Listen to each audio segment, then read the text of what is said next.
지구촌의 수많은 교회 중에서 처음으로 세워진 교회가 예루살렘 교회입니다. 예루살렘 교회는 모든 교회의 대표적 의미가 있습니다. 교회의 사명, 교회 사역의 모범, 유무상통하는 교회, 성령이 강하게 역사하는 교회, 주변 사람들에게 칭찬받는 교회, 문제를 해결하는 교회, 무엇보다도 부흥되는 교회였습니다. 본문에 보면 그때의 제자의 수가 많아졌더라고 그랬는데, 여기 제자는 예수 믿는 성도들을 가리킵니다. 제자 훈련은 제자가 훈련받아서 되는 거 아니고 성령에 의해서 변화받은 것이 바로 초대교회 제자들이었습니다.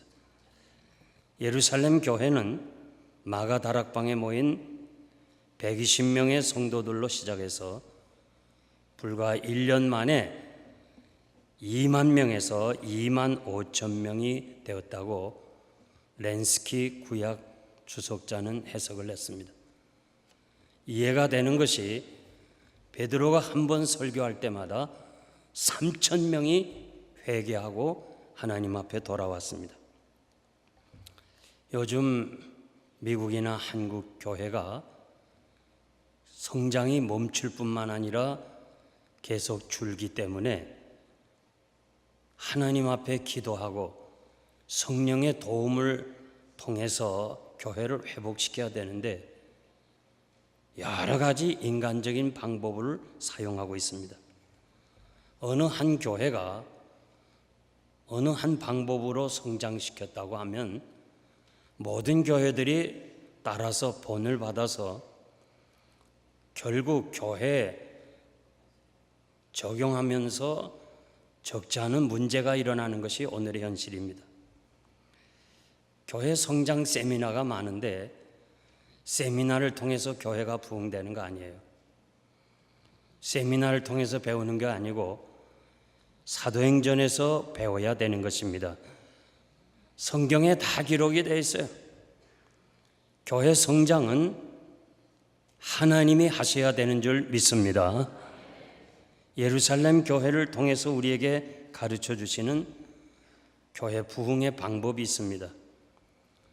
구도자의 예배라 해서 새로운 사람을 좀 배려하는 마음으로 전통적인 예배를 무시하고 강대상을 헐어버리고 그리고 목사가 결국 양복을 벗어버리고 아주 편이한 옷으로 캐주얼하게 입으면서 말씀보다는 행사, 찬양 이런 것으로 교회를 이끌어서 부흥시킨 것이 시카고에 있는 윌로그릭 처치라고 빌 하이빌 목사님.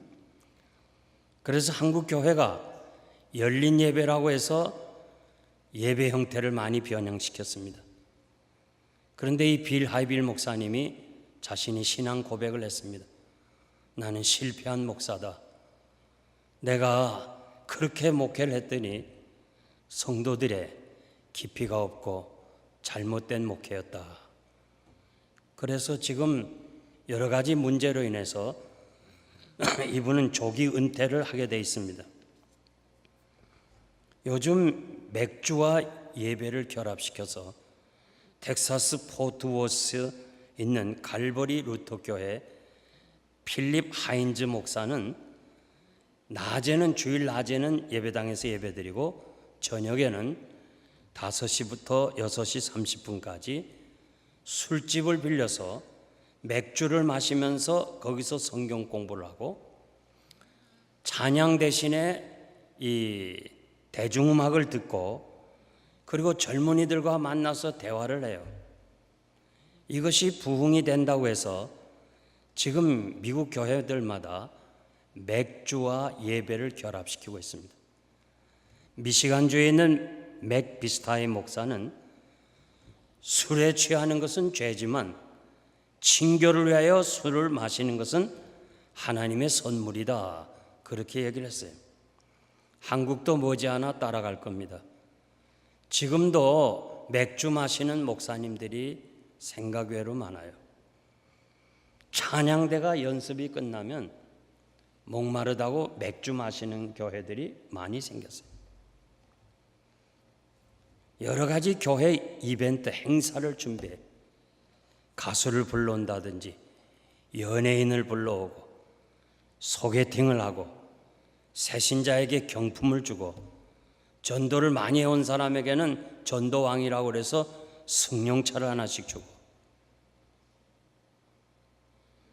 결과만 좋으면 방법은 여러 가지라 하면서 옛날 우리 어른들 얘기가 이렇게 가나 저렇게 가나 서울만 가면 된다는 식으로 결과가 복음이 증거되고 사람들만 오면 된다. 이것이 오늘의 세속화의 현실입니다. 우리는 서울은 못 가도 바로 가야 되는 거예요. 우리의 신앙은 결과만 좋으면 좋은 게 아니고 방법도 좋아야 돼. 하나님 앞에서 바로 나가야 돼요. 교회를 교회되게 해야 돼요. 예배를 예배되게 해야 돼요. 오늘 정말 귀한 찬양을 했어요. 우리가 세속화를 막아야 돼요. 제가 이 뉴욕 장로교회 교인들은 신앙의 연륜이 깊어요. 또 신앙의 연륜들이 많이 있어요. 정말 신앙들이 다 좋으셔요. 그런데 우리 교회가 할 일은 뭐냐? 이 세속화를 막아야 돼요. 교회가 변질되면 안 돼요. 아멘입니까? 아멘입니까? 교회를 교회답게 하면 성령께서 역사하셔서 부흥되는 거예요. 초대교회는 은혜롭고 성령의 역사가 강했습니다. 그런데 이 교회도 문제가 있는 것을 보면 지상교회는 문제가 없는 교회가 없어요. 아나니아와 삽비라 문제가 있었고 구제 문제가 있었고 지방생 문제가 있었습니다. 예루살렘 교회에 두 파가 있었어요. 예루살렘에서 출상해서 조상 때부터 히브리어를 사용하는 유대인들이 결국 성령의 역사로 개종한 사람들과 오순절에 예루살렘에 왔다가 성령 체험을 하고 개종해서 예루살렘 교회에 들어온 이 헬라말을 하는 헬라파, 이 두 부류가 있었습니다. 그런데 이 교회 안에서 이 두 부류가 있는데 문제가 생긴 것이 결국은 히브리파 사람들이 다수기 때문에 이 헬라파 유대인들에게 구제하는 일을 하지 않았습니다. 지금도 개종하면 어렵습니다. 제가 웨스트민스터 신학교에 다닐 때 유대인들이 개종해서 기독교로 온 사람을 메사니 크리스찬이라고 그래요. 이분들을 5분 모셔다가 그분들의 간증을 들었습니다. 그런데 이렇게 개종을 하면 한 식구에서 지내지만은 밥도 같이 안 먹는데요. 먼저 먹든지 나중에 먹어야 돼요. 그 커뮤니티에서 결혼식을 하는데 다른 사람은 다 초청해도 자신은 초청을 안 한답니다. 그리고 무슨 모임에 가면 슬며시 가라는 말을 못하고 그 모임에서 빠지는 것을 보면서 예수 믿기가 너무 어렵다고 그렇게 얘기를 했어요. 어떤 분은 울어요. 그런데 예수님 당시에 얼마나 힘들었겠어요. 유대교에서 개종을 하면 먼저 직업을 잃어버려요. 먹을 것이 없어요. 삶의 터전을 잃어버려요. 그러니까 먼저 믿은 사람들이 집과 땅을 팔아서 사도들 발밑에 갖다 두었습니다. 사도들이 필요한 사람을 나누어 주라 그런 뜻입니다. 사도들도 히브리파 유대인들입니다.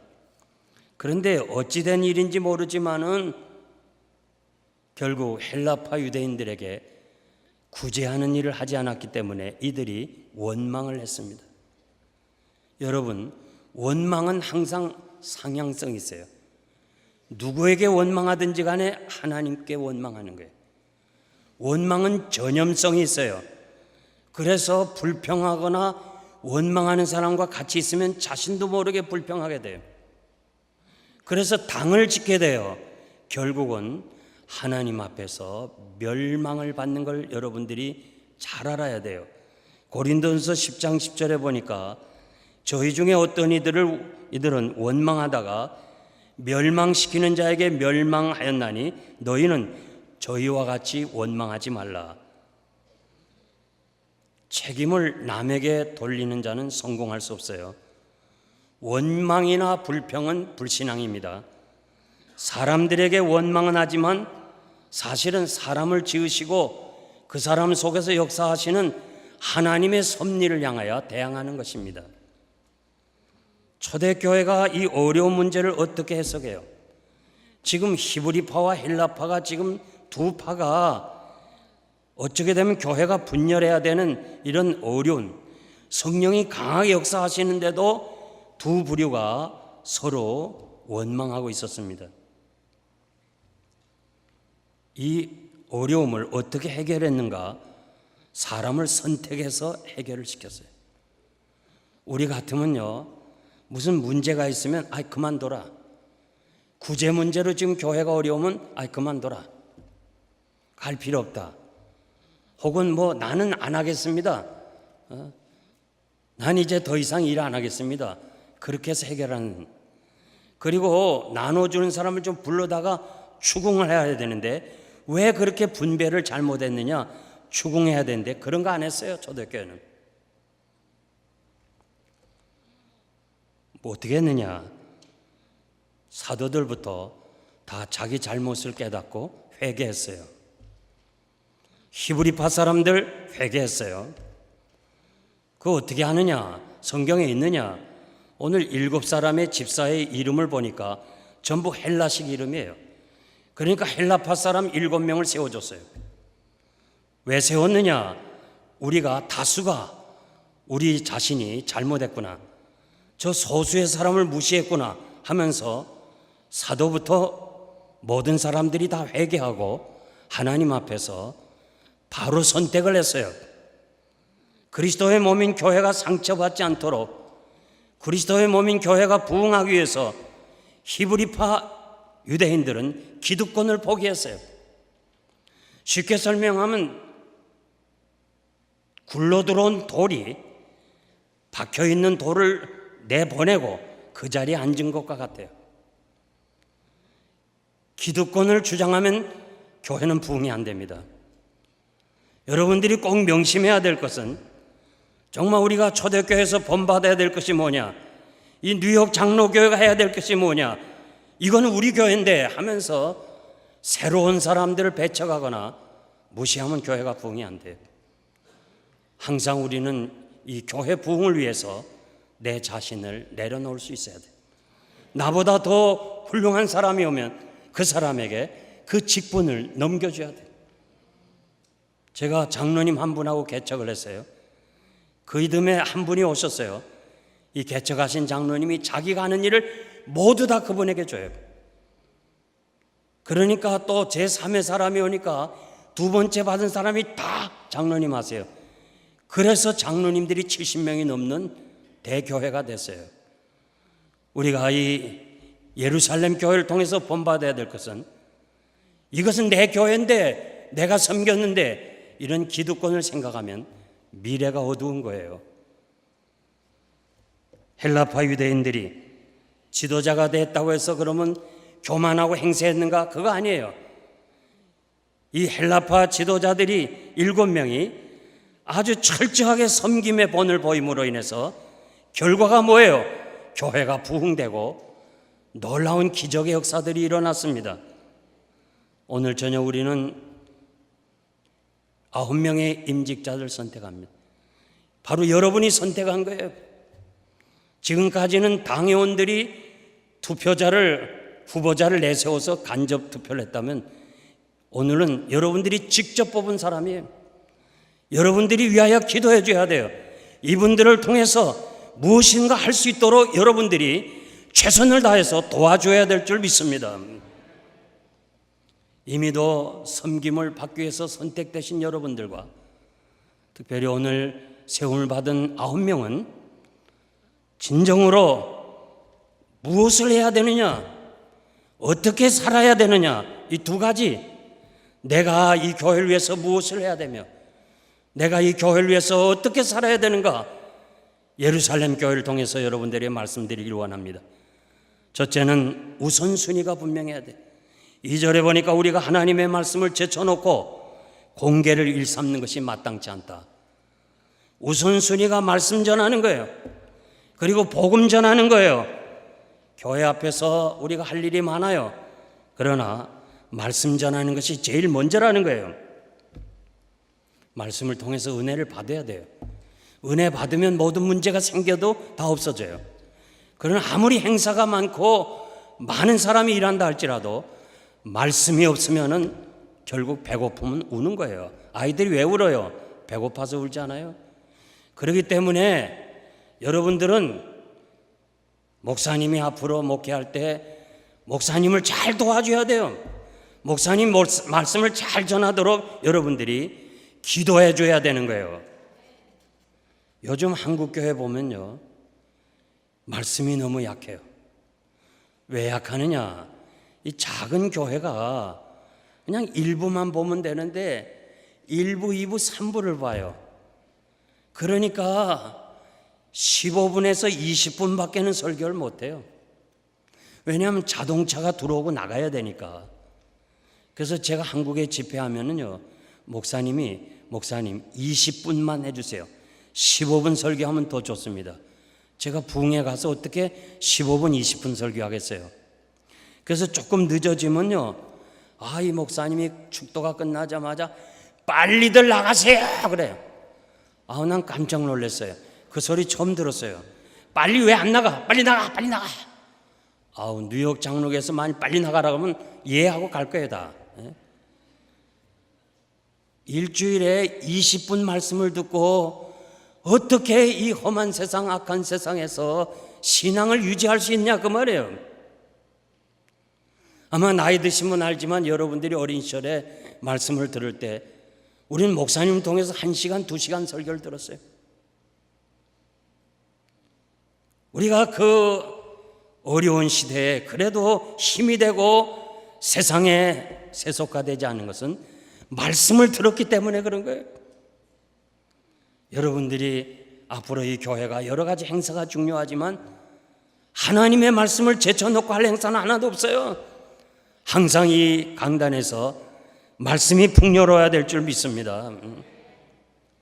지금 중국에서요, 정치가들이 후회하는 것이 삼자 교회를 세운 것이 후회하고 있어요. 저는 중국을 가서 또 중국인 목사님들을 가르치기 전에는 이 선교사님한테 얘기 들으니까 삼자 교회는 정부 앞잡이 교회고 지하 교회는 진실로 참다운 교회다, 그렇게 알고 있었어요. 근데 제가 중국을 몇 번 갔다 와 그 교회를 순방하면서 보니까 그게 아니에요. 중국 정부가 우리도 종교 자유가 있다고 그래서 일단 교회를 허락을 했어요. 그런데 목사를 어떻게든지 조금 만들려고 수를 줄이기 위해서 신학교를 정부가 인정을 했어요. 다른 데 신학교 나온 목사 한 수 못 받아요. 그러니까 그 아주 소수의 신학교를 인정하고 이 학교를 나와서 졸업시험을 아주 어렵게 보고 특별히 목사 한 수를 어렵게 줘요. 그분의 사상이랑 모든 걸 다 보고 정말 이 사람은 자격이 있다 싶었으면 정부의 허락하에 목사가 돼요. 그리고 허락한 교회에서 목회를 하게 되는 거예요. 그러니까 교회가 많지 않아요. 예를 든다면 브루클린의 한 교회, 브롱스의 한 교회, 퀸즈의 하나, 이런 식으로 교회가 하나요. 그러면 이 퀸즈가 널리 퍼져 있는데 어떻게 그 교회를 다 가겠어요? 자동차도 없는데. 그러니까 지역마다 기도처소를 둬서 목사님 한 분이, 삼자교회 목사님 한 분이 목회를 하면 그 기도처소가 50개, 60개, 100개를 가졌어요. 그러니까 그런 목사님들이 얼마나 큰 일을 하겠어요. 그래서 제가 지금 그 일을 감당하고 있는 거예요. 그런데 지하교회는 뭐냐? 지하교회는 신학교를 졸업하지 아니하고 한국의 목사님이나 어느 목사님이 가서 너 목회하라 안수하면 목사가 돼요. 그러니까 쉽게 목사가 되려면 중국 가면 돼요. 가서 그냥 안수 받으면 되니까. 그러면 지하교회는 숨어서 예배드리냐? 아니에요. 뽀젓하게 빌딩 2층을 빌려서 봐요. 지하교회 몇 교회를 가봤어요. 다 십자가 걸어놓고 해요. 요즘 십자가를 띄게 해요. 지금 지하교회는. 그런데 이 교회를 공인했어요. 그랬더니 사람들이 모여들기 시작하는데 지금은 1억 명이 넘어요. 1억. 공산당원은 8천만인데 기독교가인이 넘었어요. 그래서 위압감을 느끼고 지금부터 단속을 하는 거예요. 목사 한 수밖에 너무 어려워요. 제가 왜 이 말씀드린 거 아니? 중국 정부가 그냥 자기들의 어떤 우리는 이렇게 관대하다, 종교가 있다 해서 아주 힘들게 하나씩만 세워놓으면 교인들이 안 올 줄 알았는데 거기 가서 듣기 시작해서 교회가 부흥되는 거예요. 말씀을 듣기 위해서 모이는 거예요. 여러분, 말씀이 살아있으면 교회가 부흥되는 거예요. 말씀이 살아 역사해야 돼요. 그렇기 때문에 온 교회는 목사님이 설교를 잘하도록 도와줘야 돼요. 그리고 말씀을 잘 들어야 돼요. 설교를 잘 듣는 것이 목사가 설교를 잘하도록 할 수 있는 방법이에요. 교회 선택은 목사의 설교가 50%가 해당되는 거예요. 목사가 기쁨으로 목회를 해야 돼요. 히브리서 13장 17절 보면 너희를 인도하는 자들에게 순종하고 복종하라. 저희는 너희 영혼을 위하여 경성하기를 자기가 회개한 자인 것처럼 하느니라. 저희로 하여금 목사로 하여금 즐거움으로 목회하게 하고 근심으로 하게 말라. 그렇지 않으면 너희에게 유익이 없느니라. 목사가 목회를 즐겁게 하도록 여러분들이 도와야 돼요. 모든 임직자를 비롯해서 여러분들은 누가 오시든지 간에 목사님이 즐겁게 목회를 해야 돼요. 제가 오래전에 논문을 교회 성장, 이민교회 성장에 대해서 썼습니다. 그 당시에 3,000개 교회가 있었는데 지금은 4,500개인데 50개 대교회를 선정해서 어떻게 교회가 성장하는가를 연구해서 발표했어요. 논문을 썼는데 그 목사님들이 목회 연륜이 15년에서 25년이었어요. 목사님이 장기 목회해야 돼요. 제가 말씀드리는데 정말 사랑하는 마음 말씀드리는데 앞으로 어느 목사님이 오시든지 간에 장기로 목회해야 돼요. 만약 이분이 2, 3년 끝나고 교회를 또 떠난다면 뉴욕 장로교회는 미래가 어두운 거예요. 그러니까 여러분들이 임직자를 비롯해서 이미 여러분들은 어떻게 하든지 목사님이 오랫동안 목회하도록 도와줘야 될 줄 믿습니다. 초대교회가 세운 7 집사는 구제만 한 거 아니에요. 이들이 복음을 전했어요. 스데반은 순교하면서까지 복음을 전했어요. 빌립은 사마리아 성까지 가서 복음을 전했어요. 임직 받으시는 여러분들은 스데반처럼 순교를 각오하고 빌립처럼 세계 선교에 대한 마음을 넓혀야 돼요. 이제 여러분들이 가만히 앉아서 이 교회 오는 걸 기대하면 안 돼요. 뉴욕에 한국 사람이 많지만은 가만히 앉아서 이 교회 들어올 사람 없어요. 여러분들이 나가서 전해야 돼요. 이제 이번에 임직을 받으시는 9명을 비롯해서 여기 장로님들, 집사님들 나가서 이 복음을 전하지 아니하면 이 교회가 부흥할 수가 없는 거예요. 그러므로 나가서 복음을 전하는 전도인의 사명을 감당하시길 바랍니다. 두 번째는 성령 충만한 사람이 돼야 돼요. 어떠한 사람이 돼야 되나? 성령 충만해야 돼요. 성령 받은 사람들은 우리 다 성령 받았어요. 성령 받지 아니하고는 예수를 주라 부를 수가 없어요. 오늘 이 자리에 참석한 여러분들은 다 성령 받은 사람이에요. 성령 받았기 때문에 예배 드리러 온 거예요. 그러나 중요한 것은 성령 충만을 받아야 돼요. 그러면 성령 충만이 뭐냐? 성령 충만에 헌신하는데 스데반이 성령 충만하여, 성경에 기록되어 있어요. 성령 충만하여 하늘을 우러러 주목하여 하나님의 영광과 예수님이 하나님의 우편에 선 것을 보았다고 그랬어요. 성령 충만의 결과는 뭐 그냥 떠들고 야단치는 게 아니고 하늘을 우러보고 하나님의 영광을 보고 그리고 주님을 볼 수 있었어요. 스데반이 성령 충만한 결과가 하늘을 보고 위를 보았다는 사실, 골로새서 3장 1절 보니까 너희가 그리스도와 함께 다시 살리심을 받았으면 위의 것을 찾으라. 거기는 그리스도께서 하나님 우편에 앉아 계시느니라. 위의 것을 생각하고 땅의 것을 생각하지 말라. 스데반은 사람 보지 않았어요. 자기를 향해 둘러서 돌을 치는 사람을 안 봤어요.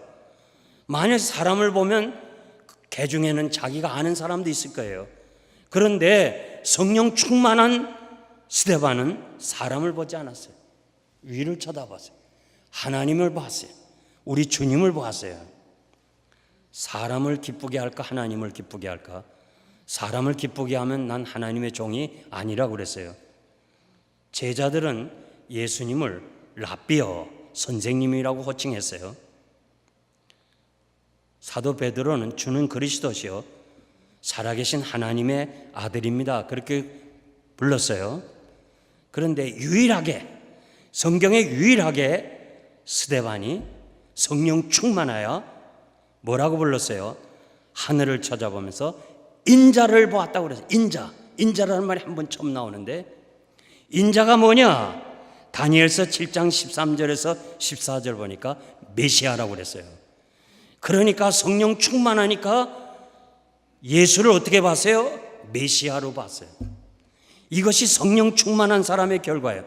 그러니까 성령 충만해서 주 예수여 내 영혼을 받으시옵소서. 영혼을 하나님께 맡길 수 있었어요. 메시아니까. 여러분, 성령 충만이 뭐예요? 어떻게 살아야 돼요?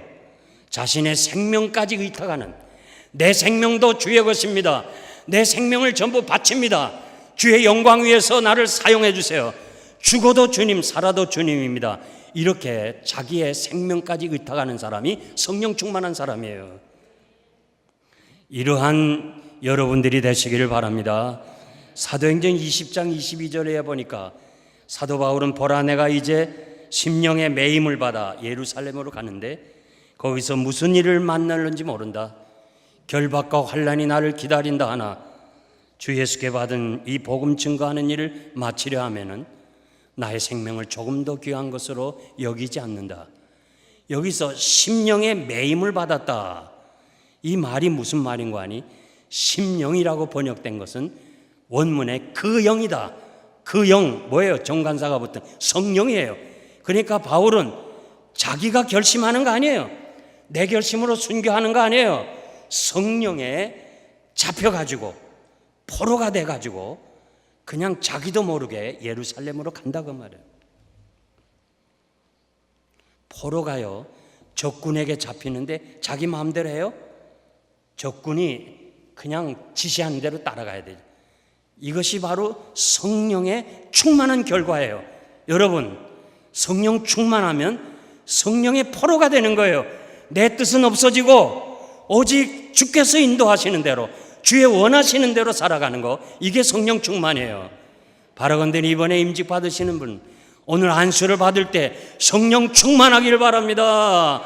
그래서 여러분들이 성령에 이끌려 살아야 돼요. 성령 충만한 사람은 성령의 열매를 맺게 돼 있습니다. 세 번째, 지혜가 있어야 됩니다. 직분자는 무엇보다도 지혜가 있어야 됩니다. 우리 주님이 제자들을 파송하여 전도하러 보내면서 뱀같이 지혜로우라고 그랬어요. 아마 여러분들이 이상하게 생각할 거예요. 어떻게 뭐 비둘기같이 순교라는 건 이해가 되지만 뱀같이 지혜로우라, 그거 잘 이해가 안 되잖아요. 근데 성경에 보니까 뱀은 자신의 몸을 숨기는데 아주 유능하다고 전도서 10장 8절에서 말씀했어요. 그리고 이 뱀은 아주 상대를 잡아먹는데 아주 지혜롭게 해요.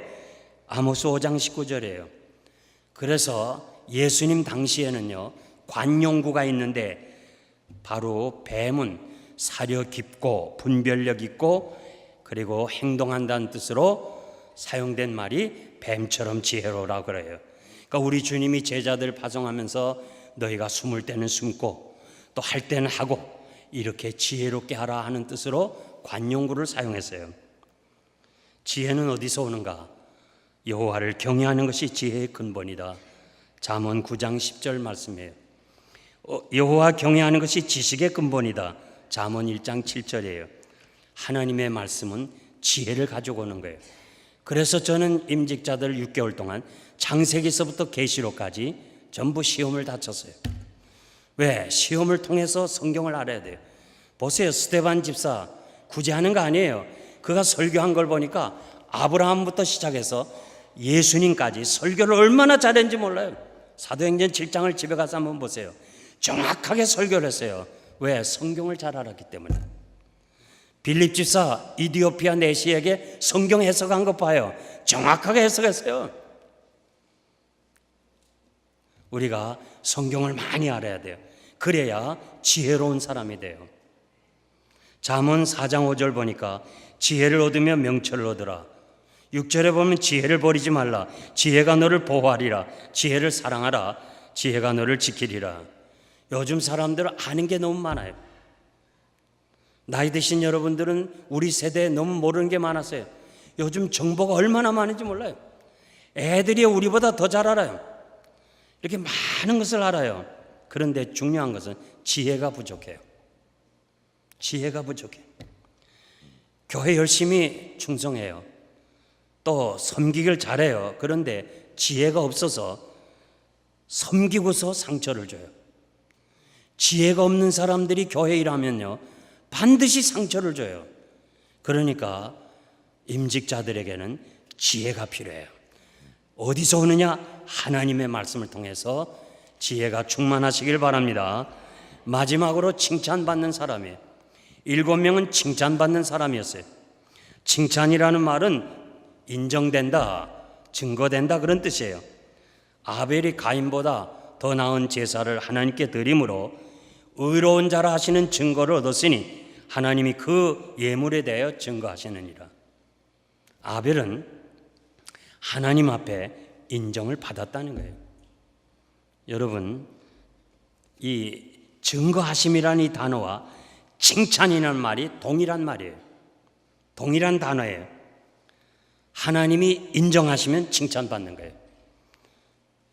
사람에게 칭찬받으려고 하지 말고 하나님께 칭찬받기를 바랍니다. 하나님 앞에 칭찬받으면 사람 앞에 칭찬을 받게 돼요. 우리 찬양대가 매번 참 은혜롭게 찬양해 주시는데 우리의 찬양이 사람들에게 인정받고 와 하는 것보다 하나님께 인정받는 찬양이면 사람은 저절로 은혜를 되는 거예요. 여러분, 하나님께 인정받으시길 바랍니다. 우리가 교인들 중에서 혹은 교회 밖에서 믿지 않는 사람들 중에서 칭찬받는 사람들이 있고 욕먹는 사람들이 있어요. 목사님들 세계에서도 아무개 장로 집사는 칭찬하고 아무개 사람은 없어야 되겠다는 사람들이 있어요. 얼마나 비참해요. 없어야 될 사람. 제가 목회하면서 얻은 결론이 뭐냐? 어떻게 하면 성도들에게 칭찬을 받느냐? 말없이 조용히 실천하는 사람이 칭찬받아요. 아무리 많이 해도요, 말 많이 하면 다 깎여요. 항상 다른 사람들의 입장을 배려해주고 자신이 주인공이 되는 것보다는 섬기는 종으로 낮아지는 사람을 칭찬해요. 오늘 임직 받으시는 9명을 비롯해서 먼저 임직 받는 여러분, 이 뉴욕 장로교에서 온 성도들이 칭찬하는 사람 되기를 바랍니다. 이제 제가 말씀을 맺겠습니다. 옛날 중국의 제나라에서 노나라를 침범하는데 할 수 없이 노나라의 사람들은 피난을 가기 시작합니다. 피난을 가는데 한 여인이 아기를 하나 가슴에 안고 한 아이는 손목 잡고 피난을 갑니다. 그런데 이 적장이 계속 가까이 오니까 이 여인이 가슴에 안은 아이는 내버리고 손에 잡은 아이를 데리고 도망가요. 그러나 멀리 도망갈 수 있겠어요? 결국 잡혀왔어요. 이 적장이 멀리서 보니까 이상해요. 이 가슴에 아는 아이는 내버리고 이 손 자꾸 가는 이 아이, 큰 아이는 데려가는 거. 그래서 물었어요. 그랬더니 가슴에 아는 아이는 내 아이입니다. 내 아이입니다. 이 손에 잡은 아이는 형님의 아들입니다. 내가 내 개인적으로는 내 아이를 살리고 싶지만 내가 내 아이를 살린다면 이것이 의롭지 못합니다. 공의롭지 못합니다. 이렇게 해야 어떻게 나라가 살 수 있습니까? 나라 꼴이 이렇게 된 것이 전부 자기를 위해서 살았기 때문에 오늘 이렇게 나라가 어렵고 피난을 가야 됩니다. 그 얘기를 했어요. 그때 이 적장이 감동을 받았다는 얘기예요. 아, 자기 아이를 죽이고 버리고 형님의 아들을 데려가는 이 여인이 사는 나라는 살 가치가 있다. 그래서 적장이 다시 돌아갔다는 유명한 일화가 있어요. 이건 성경에도 나와요. 하나님이 에레미야에게, 에레미야야, 너는 예루살렘 성을 돌아다니면서 공의를 행하는 사람 한 사람만 봐라. 공의를 행하는 사람 한 사람을 찾으면 내가 이 성을 멸하지 않겠다고 그랬어요. 9명의 임직자들이 내가 무슨 힘으로, 우리가 무슨 힘으로 이 어려운 교회를 회복하고 부흥시키겠는가? 조금 더 걱정하지 말기를 바랍니다. 하나님은 오늘도 살아계시고 예루살렘 교회처럼 이 선택된 7명이 정말 하나님 앞에서 성령 충만하고 지혜가 충만하고 칭찬 듣는 사람이 된다면 이 9명을 통해서 교회를 회복시켜 주실 줄 믿습니다. 그리고 누장이 새로워질 줄 믿습니다. 여러분, 제가 간곡히 부탁합니다. 임직자들을 여러분이 세웠으니까 기도 많이 해주시길 바랍니다. 여러분들이 끝까지 이들을 위해서 기도해 주세요. 초대교회가 7명 세운 것이 분열의 위기에서 해결하고 교회가 부흥됐습니다. 7절에 보니까 하나님의 말씀이 점점 왕성하여 예루살렘에 있는 제자의 수가 더 심히 많아지고 허다한 제사장의 무리가 하나님 앞에서 돌아와서 도에 복종하더라. 말씀에 복종하더라. 여러분, 제사장이 변할 수 있어요? 제사장이 개종할 수 있어요? 이건 기적이에요, 기적. 이 기적이 어디서 왔느냐? 7명의 헌신이 결국은 제사장까지 개종하는 기적의 역사가 일어났어요. 나는 이 예루살렘 교회를 여러분들에게 그냥 전하려는 것이 아니라 예루살렘 교회가 두 쪽으로 나눠져야 되는 때 7명을 선정함으로 교회가 하나가 되고 교회가 부흥된 역사가 오늘 이 뉴욕 장로교에 있기를 축복합니다. 그래서 오늘 여러분들이 정말 우리가 모두 7명처럼 하나님 앞에서 바르게 섬긴다면 반드시 하나님께서 이 교회를 회복시켜 주시고 부흥시켜 주실 줄 믿습니다. 기적의 역사가 일어날 줄 믿습니다. 기도하겠습니다.